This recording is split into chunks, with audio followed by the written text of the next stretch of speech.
Thanks for having me, Danny. Appreciate it. And for everyone that's on here and part of the Enginehire community, I'm happy to be here. And as Danny said, share maybe a little bit of my knowledge, some of the wisdom, and hopefully at least leave you with some actionable to-dos and some things that you could actually maybe even start implementing during this call. So I might go for about 30, 40 minutes, and then I definitely want to leave some time for some Q&A and answer questions. And actually, let me start off by putting my LinkedIn URL in the chat. If you have questions for me, or make sure to connect with me or ask any follow-up, all that, I want to make sure we can keep this going beyond just the hour that we have here. I also have an interview with Danny. He came on to my podcast, I believe, right, Danny? And then that's going to come out soon, at some point this month. So stay tuned for that. That was a fun discussion. And so, yeah, so thanks for having me. And let me double check that I can share my screen, because it won't just be you staring at my face the whole time. So we actually have some slides to show. So we're going to talk about building a brand that drives revenue. Is your LinkedIn working for you? Not everyone has video on, but maybe put an emoji or something in the chat if you're on LinkedIn basically every day.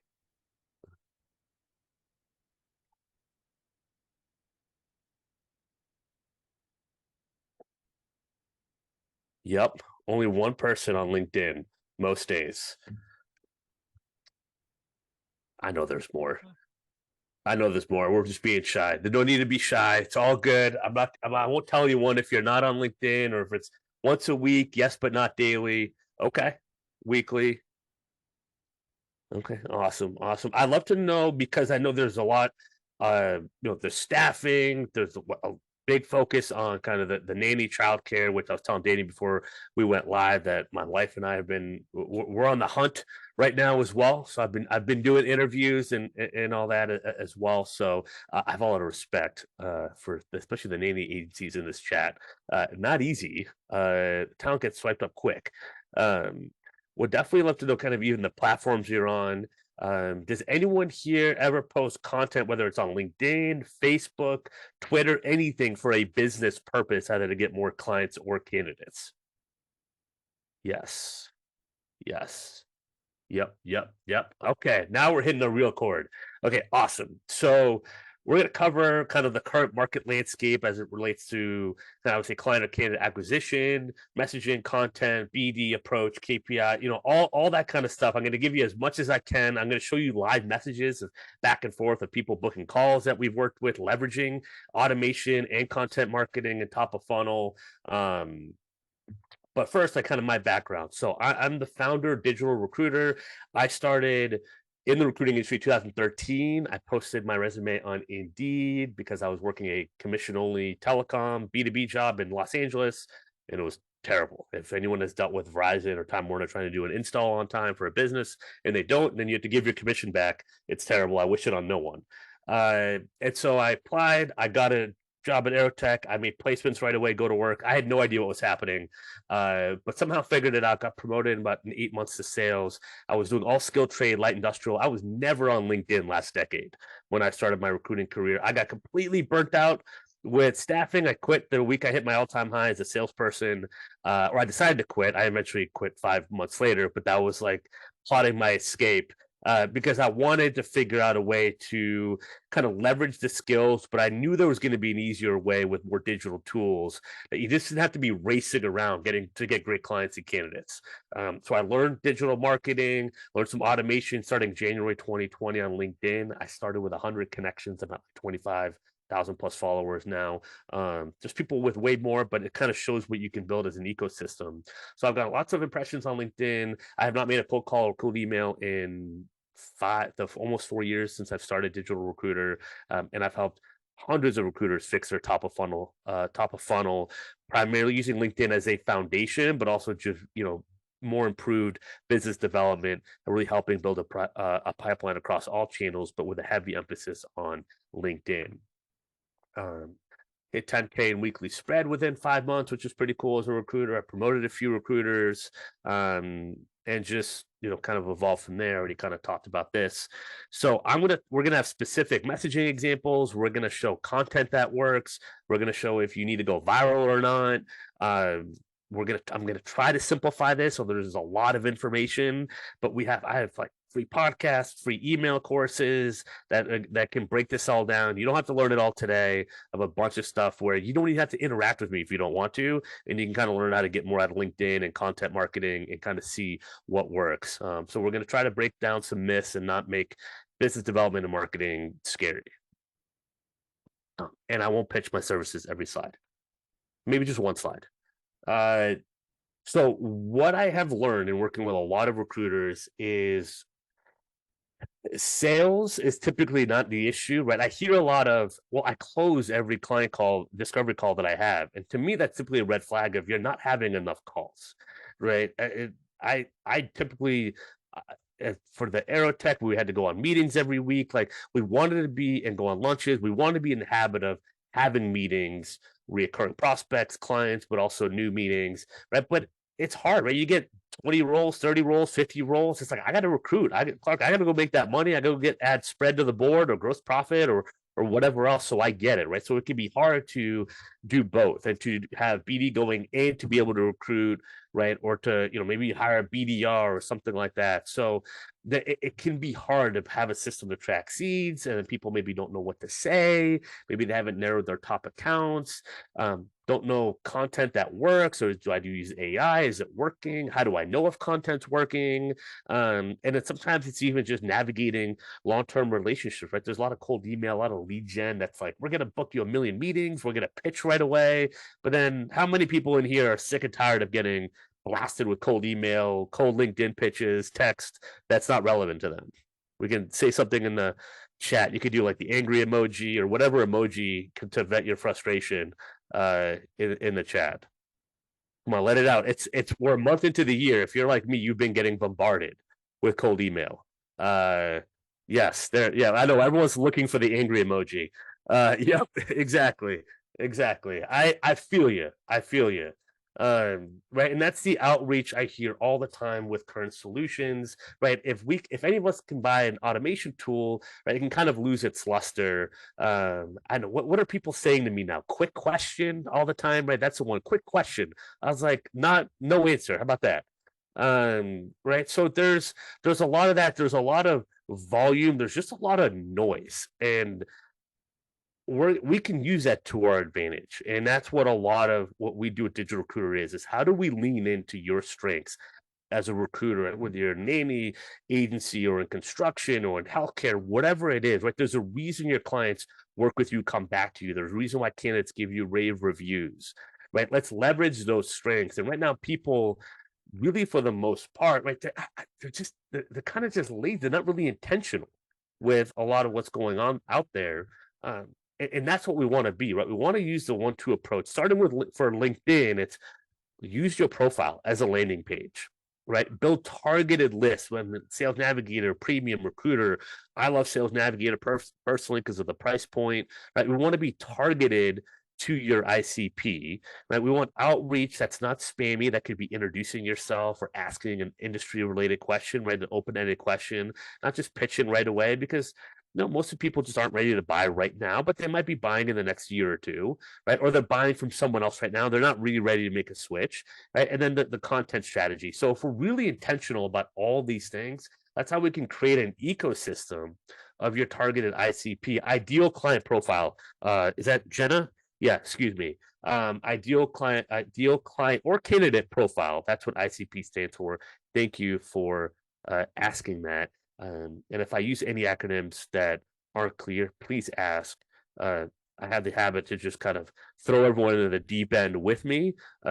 So make sure that I'm meeting you where you're at. I'm happy to clarify. So thank you for asking. I want to know in the chat, has anyone ever tried any? A lot of people try email automation, LinkedIn automation. If you've done any of that, maybe there's Facebook automation. I know there is Facebook automation. If you've tried any of that, let me know in the chat. I'd be curious. I'm sure with Enginehire, you've done email automation.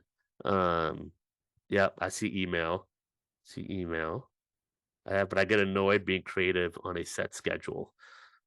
Oh, for content creation, that's a good one. That is a big problem. One of the tips I'd say is don't force the content. If you find an hour to kind of create a few posts, you do want to kind of find your creative zone. So especially when I was first getting started, I'd block off ideally an hour or two, but really when I had the creative juices flowing, typically it came from client calls or a prospect call that got a lot of the creative juices going, or if I heard in a week or two the same problem over and over, and can I start to kind of write out the solutions? Try to build up a bank of content is ideal when you're feeling creative because yeah, it's hard to force it every single day. Um, and one of the things that I see recruiters struggle with is that the outreach simply tends to be all about them, right? We do this, we help with that, and all that, and I really challenge our clients, and we do a lot of the setup from their initial outreach and the content for them. We also do a lot of coaching, and we do hybrid as well. But a lot of the outreach just focuses on the person, the salesperson, right? And it typically at Airtech, what my manager has told me, the best clients are going to have already be working with agencies and paying agencies, but then the balance is that they're not quite happy with the current agency.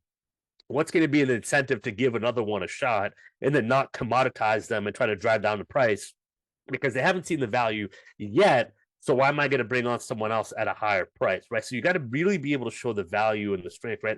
So how do you show that purpose, right? And usually it's around a pain point, maybe around an aspiration, but the pain point simply what drives a lot of the buying behavior, right? For example, people come to me, Clark, I have no business development channel, and this is what that's the effect that this is having for me, right? So that's a pain point. Or they're saying, hey, I want to get to seven figures in profit, hit 1 million in profit this year. That's doubling what I did last year, right? I need help. I know I'm not going to have enough time to do everything I need to do. How can you help me achieve there, right? So there's pain point, and then there's also aspirational goals as well, right? So you want to identify one of those two. That's simply going to get a manager to talk to you and have a quality meeting. Because if you're like me, no one wants to hop on a 30-minute Zoom if we don't feel like there's really going to be some value in it right now, right? It's not 2020 anymore. The novelty of Zoom calls has faded.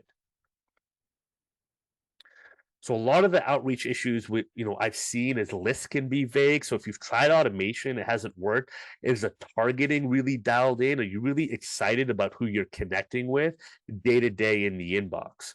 Right. This can be a big culprit. If you're posting content and there's not really any replies or discussion around it or inbound leads, right? The content might be generic or it might be misaligned, right? A lot of times I see recruiters posting to other recruiters or to candidates, but they're not really posting to hiring managers and solving their pain points. Right. So then conversations can drop off. Again, there's not really a pain point, a purpose, or even aspiration is not really being aligned there. Right. So that's a lot of what we're trying to solve. Right. And one of the biggest keys is actually just being yourself.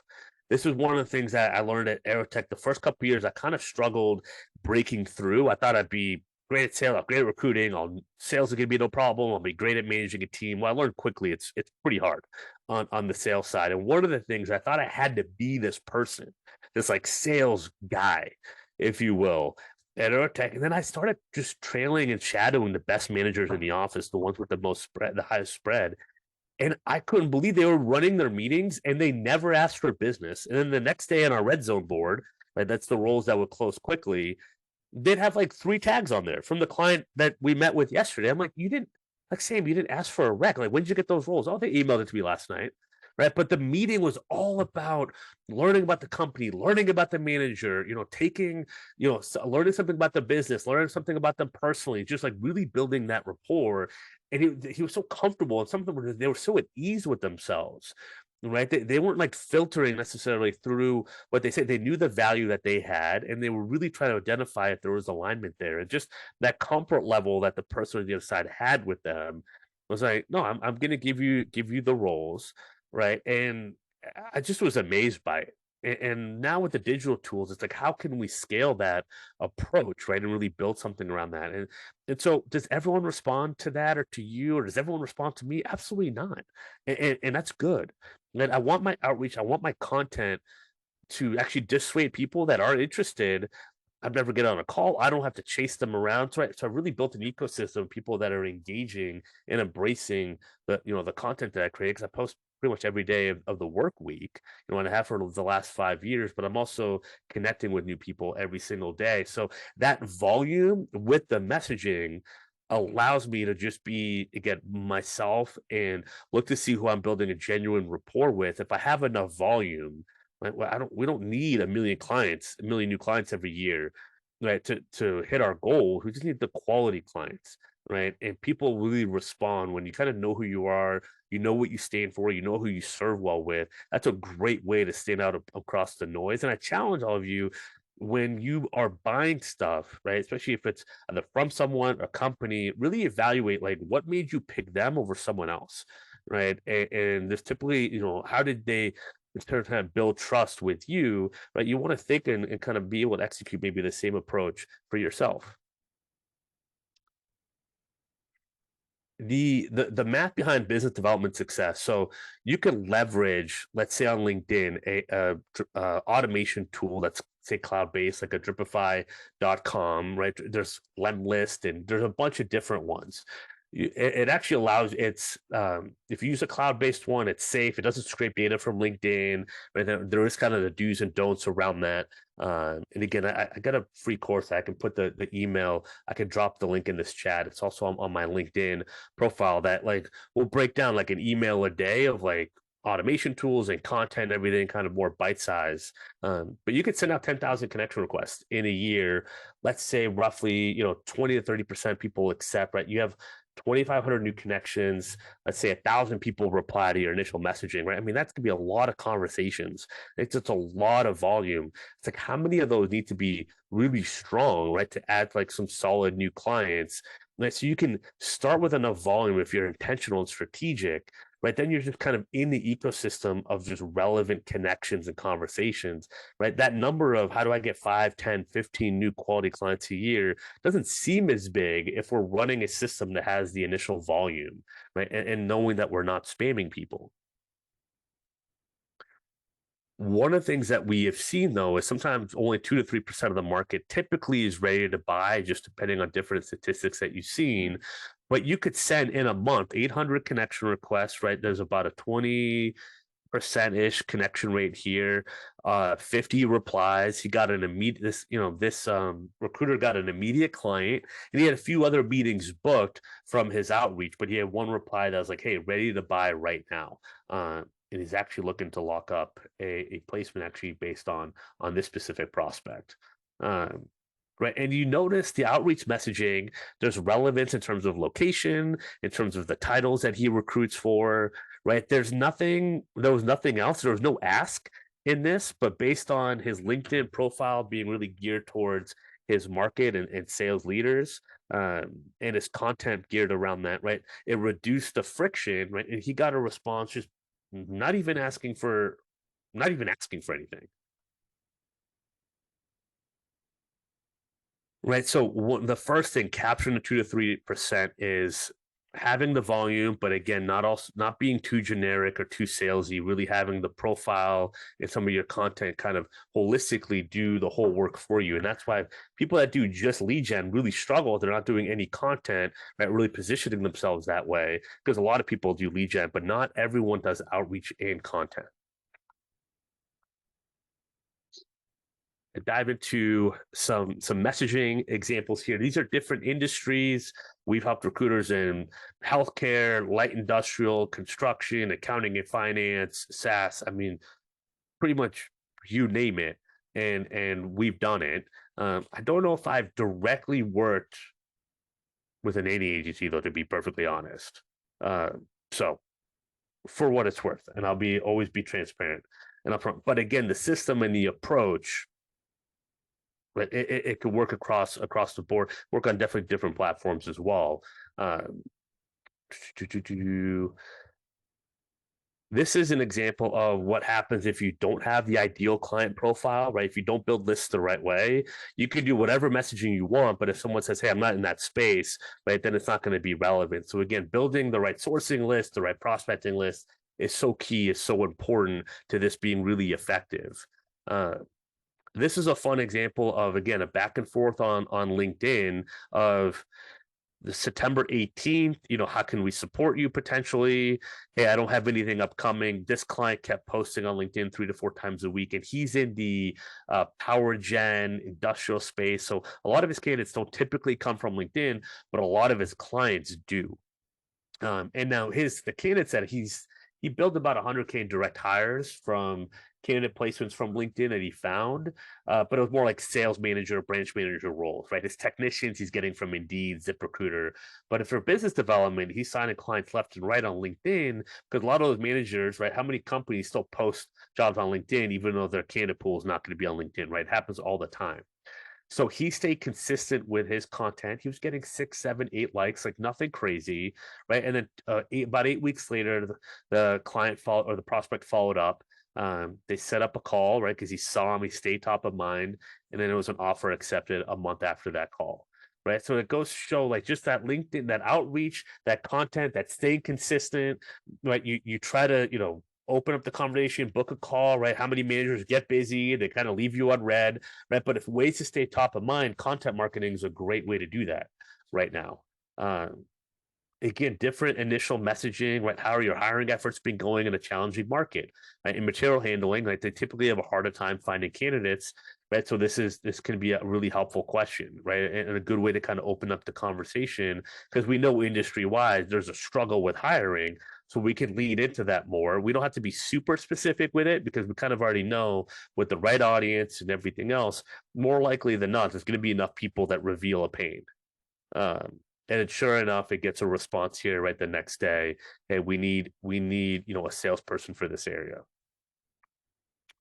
And to sourcing from multiple sales roles, senior leadership regarding and this is for like a CEO role. Again, follow up and getting a response there. This is one of those where I bring this up to kind of show when you have a conversation going, right? It's when they say it's harder to recruit, it's been hard to fill telecom and infrastructure positions, right? This was an opportunity for the recruiter to say, hey, how are you currently approaching recruiting for those roles, right? So one of the things we see when people start lead gen is they can kind of, or outreach is they block off conversations and really looking for opportunities to ask questions, to follow up, to dig in. And this is huge.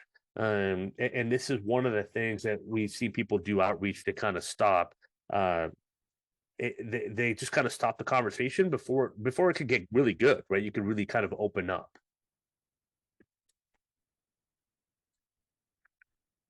Right, this is an example of, hey, I signed up. This person had a Calendly on their LinkedIn profile, and they had the president, see their outreach, see their content, and book directly. Right, this means that the profile, the content, the targeting list was all really, really dialed in, which is great.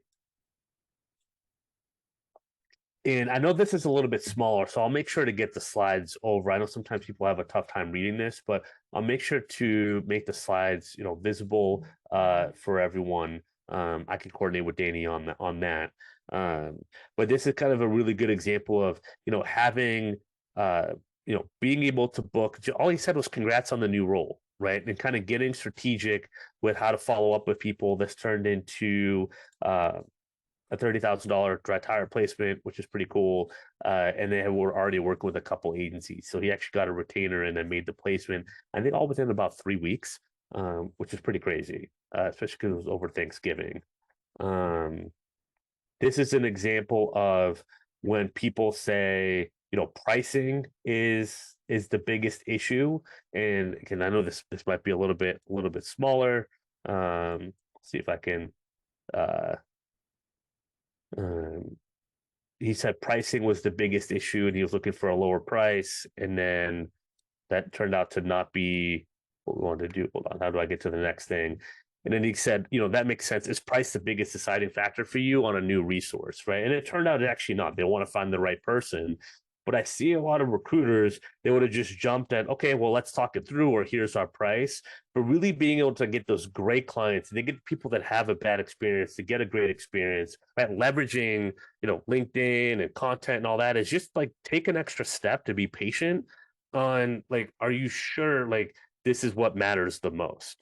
right? And being able to really like give that explainer and kind of go from there, and that way you're gonna have a discovery call where value is actually important and not just price, because who wants just to get driven down to lower price? I know I don't. I'm sure no one on here does.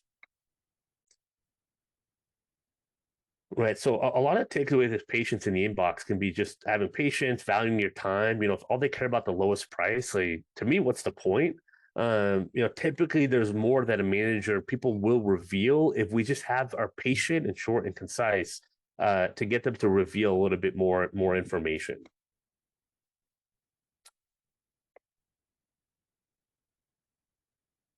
Yep.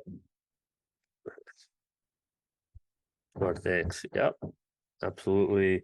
Uh, I know MPC is one. Is anyone in here, if people are still with me here, using MPC, most placeable candidate, as like a BD tactic?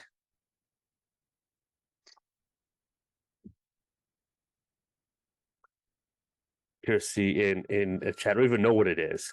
So most placeable candidate, for it very quickly is if, hey, we have someone really solid, like let's say we have like a psychiatrist that's great, that's looking for work, that we send out to a few hiring managers, hey, I have the psychiatrist I'm working with, they're looking for this and that. Is it worth learning more? And kind of starting a BD chat from there. What I like doing for NPC is make it warm, right? Try to find out the roles that your companies are always struggling to hire for, and kind of maybe lead in with that. This was a follow up where this client asked the manager, on a couple skill sets they're always having a tough time hiring for, and he actually use leverage the fact that, hey, we placed a candidate and we have a few other like him, is it worth a chat, right? And it was a great follow-up. It was casual, right? There's not a huge lengthy paragraph, long messages here. uh this is again another one where you tell me what your rates look like for recruiting, and she doesn't even acknowledge the rates question. uh she just goes right into booking a call, because as we know, right, and then pricing is variable based off the positions in need. Happy to send over a sample contract and chat about those details tomorrow. And then he messages a few weeks later once he's become a client. Right. So not getting stuck into having to give the price away is in the inbox. I know that's always a big one in staffing and recruiting. It's just, man, let's qualify this first and see if there's a fit, and then we can kind of figure out pricing.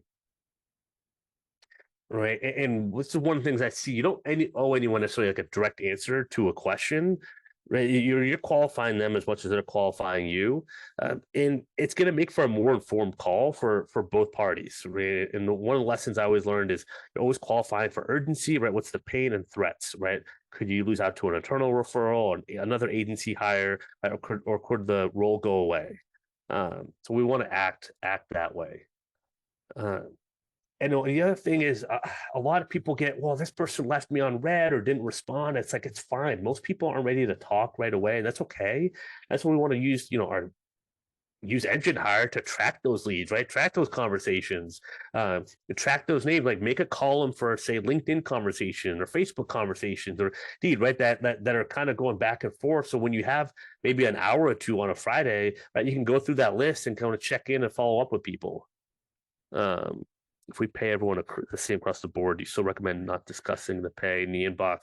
Well, it's up to you, Chrissy, right? Like it's more of, when you have the most, is that the biggest determining factor, right? Is that the biggest part of your value prop? I would probably argue you getting the right match is probably the number one piece of your value prop, right?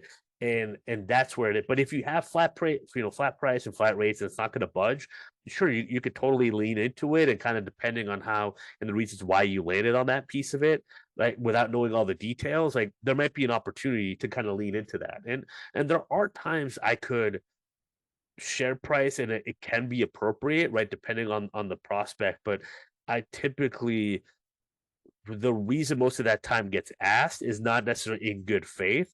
So I'm always watching out for that.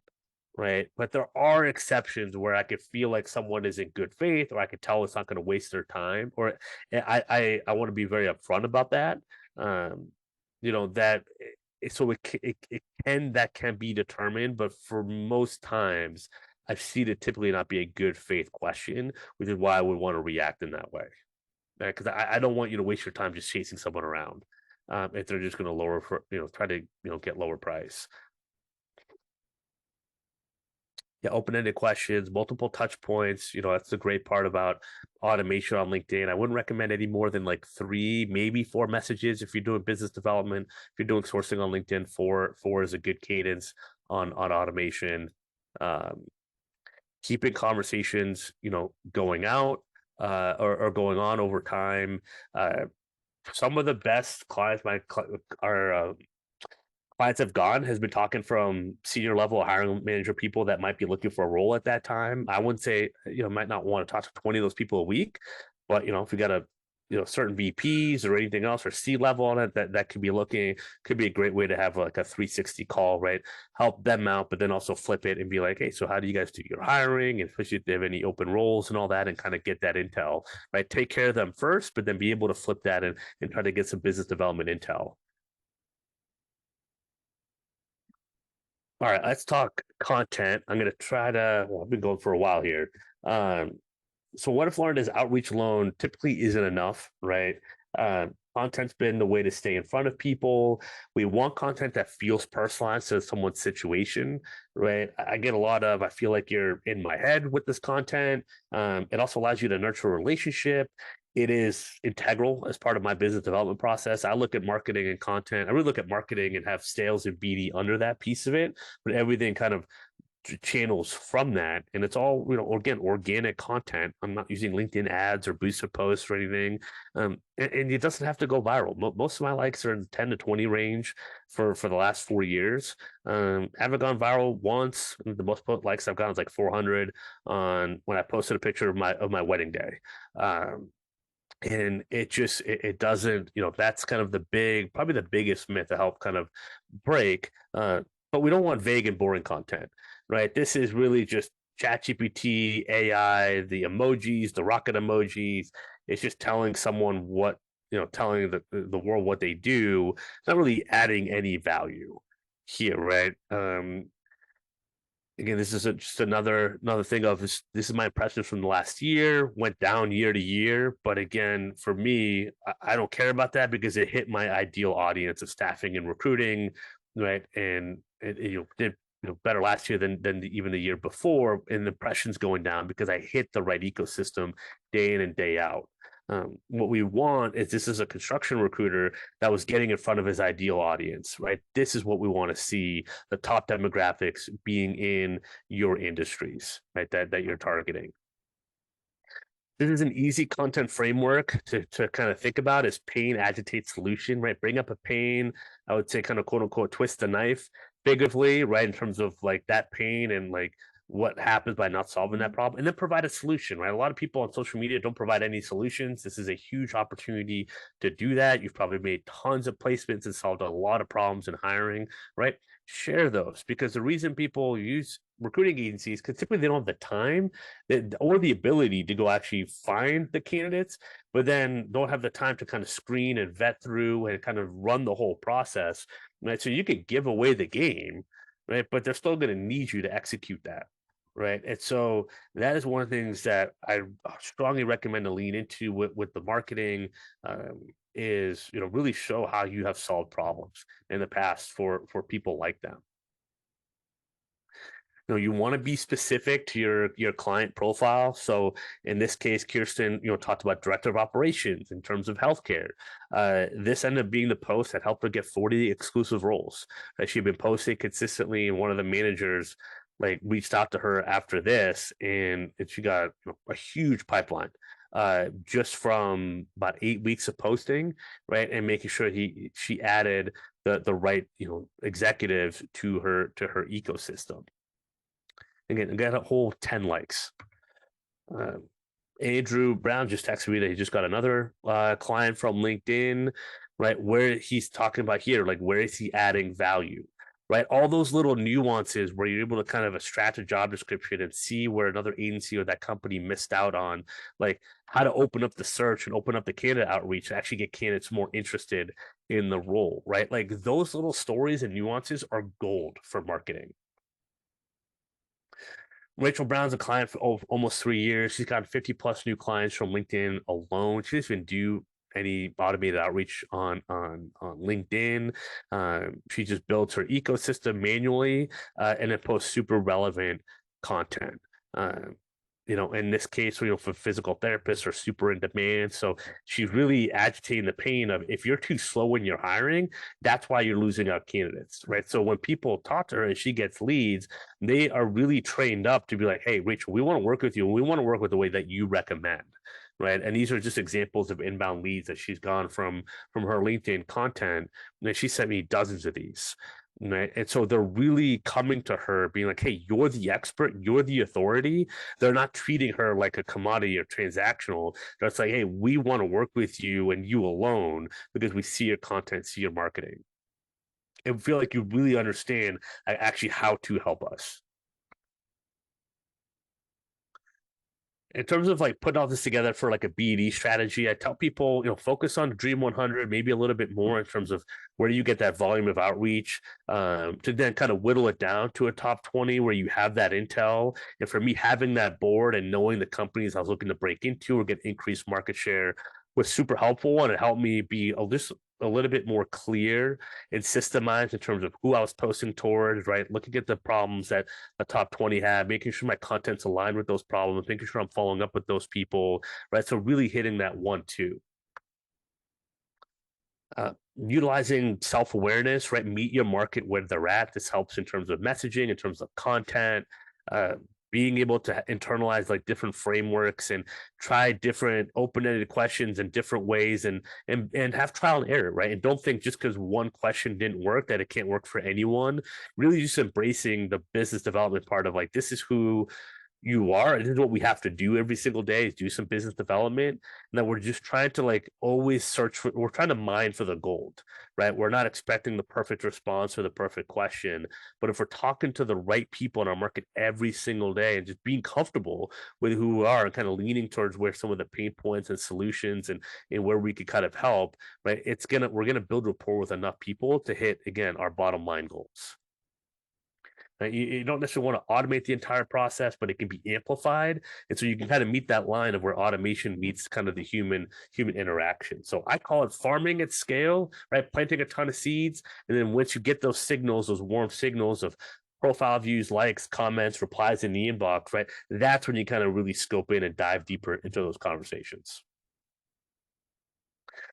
You can send 40 connection requests per day, right? In terms of like basic KPIs, right? Send 20 messages a day, 20 follow-up messages, post to LinkedIn, right? This is kind of just a general idea of KPIs you could do every day. And you could automate the first two parts of this, right? Posting on LinkedIn doesn't necessarily have to take forever, or if you could work, with someone, an agency like ours, this is where we take a lot of the top of funnel time. So we really, that third bullet is where a lot of our clients' work goes into, right? They kind of get in, we take care of the first, second, and fourth bullet for them. And so they're really able to interact, meaning with just the high value, right? The high urgency leads.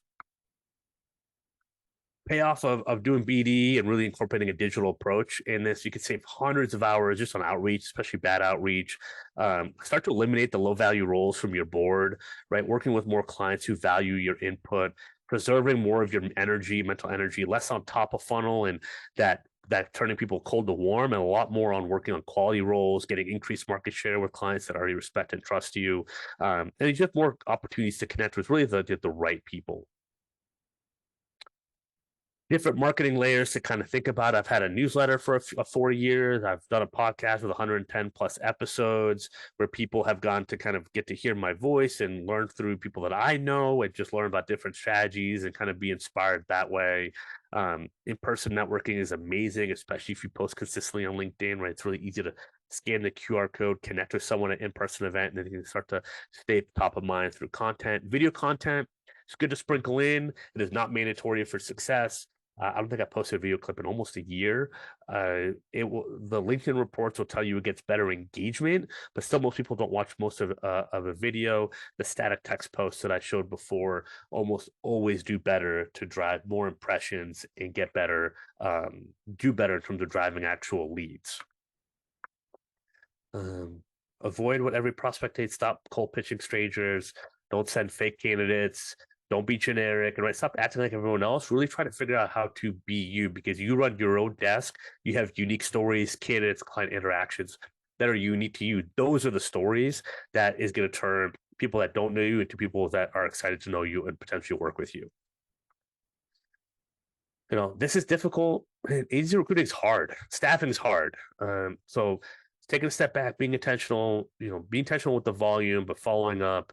I would say just being conversational, being you, being competent. Of course, right? We want to place the right people, be really good at what we do, and being patient. A full pipeline does not mean you're going to close everything. You are allowed to gatekeep who you work with, right? You don't want to give people all the power, hiring managers and companies. Make them reveal why they would be a good client for you. You don't have to chase them around. That's what I love about marketing.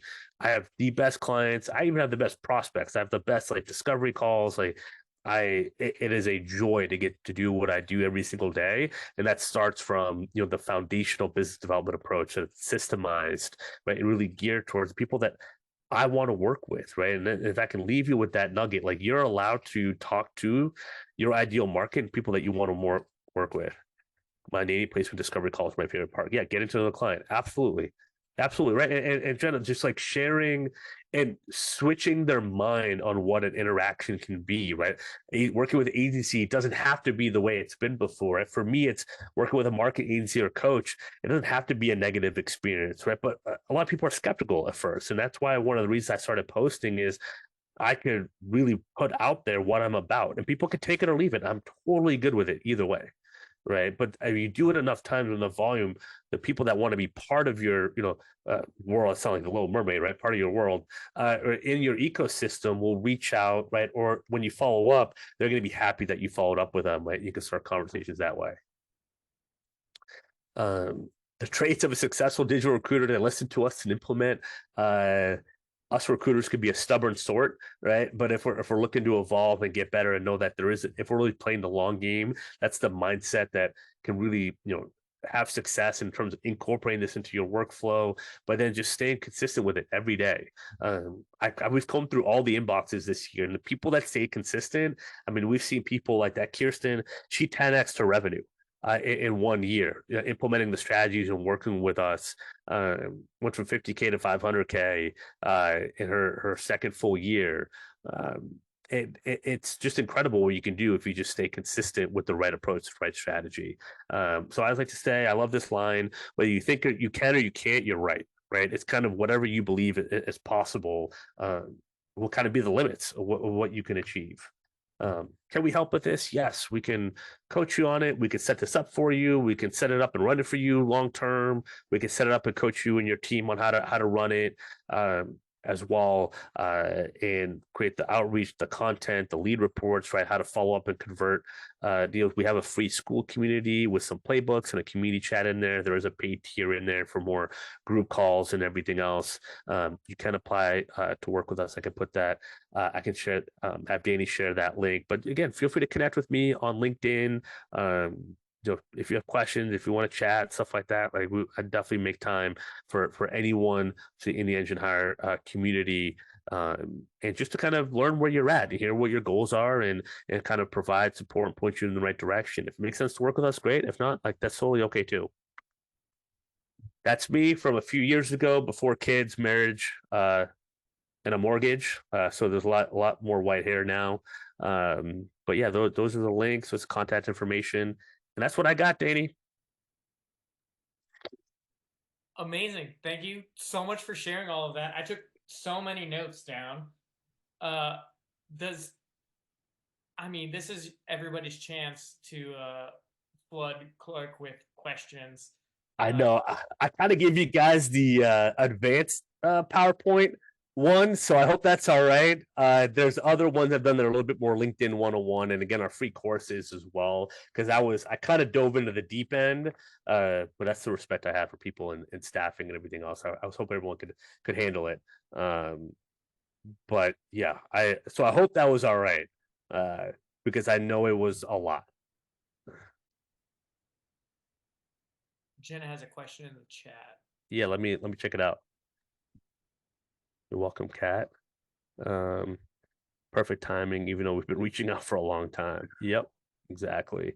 Do you have a schedule of how often you post insights for clients and insights for candidates? As a recruiter, I'm speaking to both. It would just depend on what you're looking to get more of, right? So so I have this for, let's say, a client right now in like civil engineering.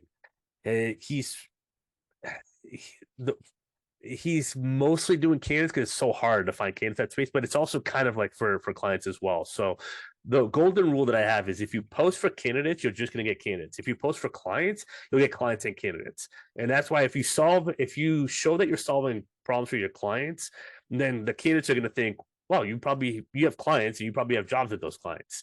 Right. So they trust you. Right. But if you post just the candidates, the hiring managers won't be as tuned in. So my rule of thumb, if you're doing both, post mostly more to the clients, right? And then both the candidates and clients will come to the table. Clark, can I jump in and ask a question? Absolutely. I often think like this, so I'm gonna just throw it to you this way. But like, if there was one thing that you're having a conversation with someone for the first time, and they're totally lost in all of what to do, just everywhere. What is maybe like the one thing that you find like that really amazing starting point or Yeah. like concept to think about? Yeah. LinkedIn profile. Yeah. And I should have done more of that. So that's my apologies. I probably should have given more of a one-on-one. But the LinkedIn profile, if you guys can see my screen, the headline being very clear in who you help serve on the headline, in your about section, kind of retelling that story. And then I would say putting your results in your about section. If you're on LinkedIn, it's like the best thing that you could do. If you go to my LinkedIn, go to my recommendations, check out a lot of the profiles on there. They're going to look a lot like this, but putting your results, and ideally the placements that you would want more of, right on here, is I've had people get $70,000 searches just for fixing the profile. We had another client, sign like a big construction engineering firm, just based on their profile. We hadn't set up outreach or content yet.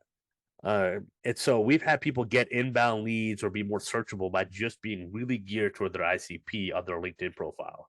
And then eventually, as you start posting, adding stuff to your featured section, it could be posts, it could be your Calendly link, like whatever you want it to be. I like using Sales Navigator, but you could use, if you have, who's your other, some titles. I get lost in all the accounts that return like childcare in Colorado. Yeah. So yeah, if we're looking here, let's just say childcare. They need childcare director, childcare concepts. Okay, let's do childcare director.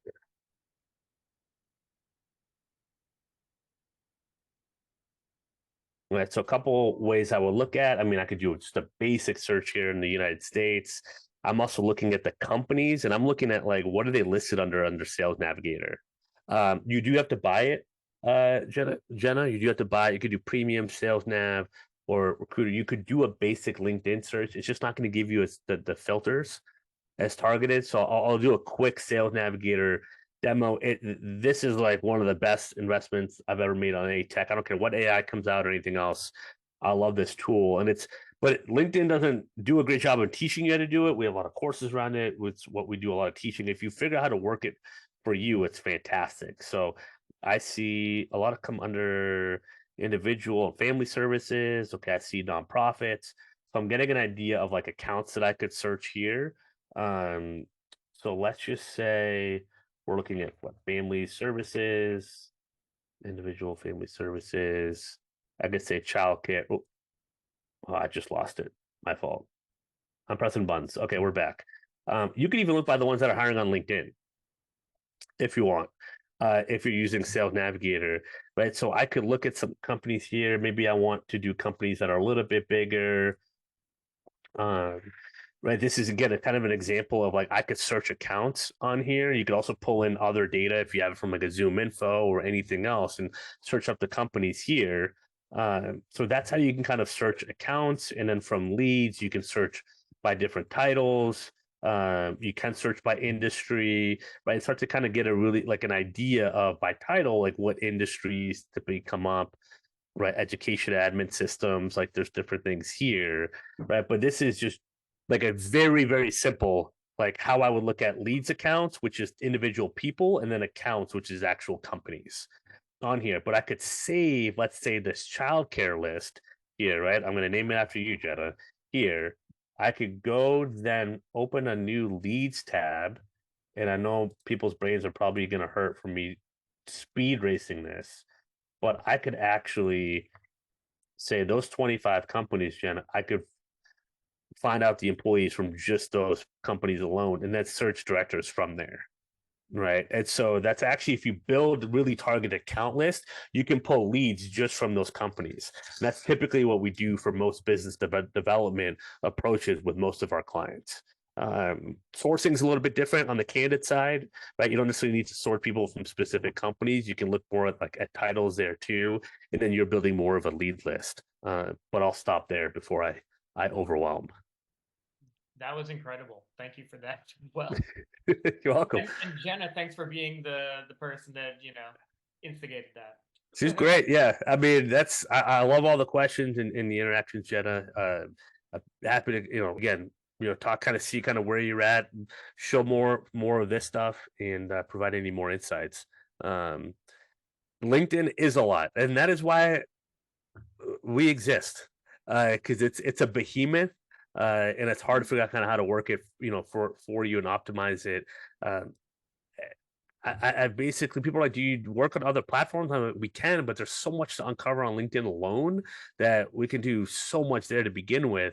I haven't really had to do much, but I will say it does create a lot of warm follow-ups with email and cold calls if you build like a strong presence on LinkedIn or Facebook, kind of whatever channel that you have there. Yeah, looking to simplify. Yep. Just one last time, where can people learn more about you and everything that you're doing? Yeah, we got digitalrecruiter.io. We got a new website coming up, hopefully at some point this month, but you can check out the one that we have now. I got my LinkedIn URL in the chat. It's Clark Willcox with 2 L's on LinkedIn. Please connect with me.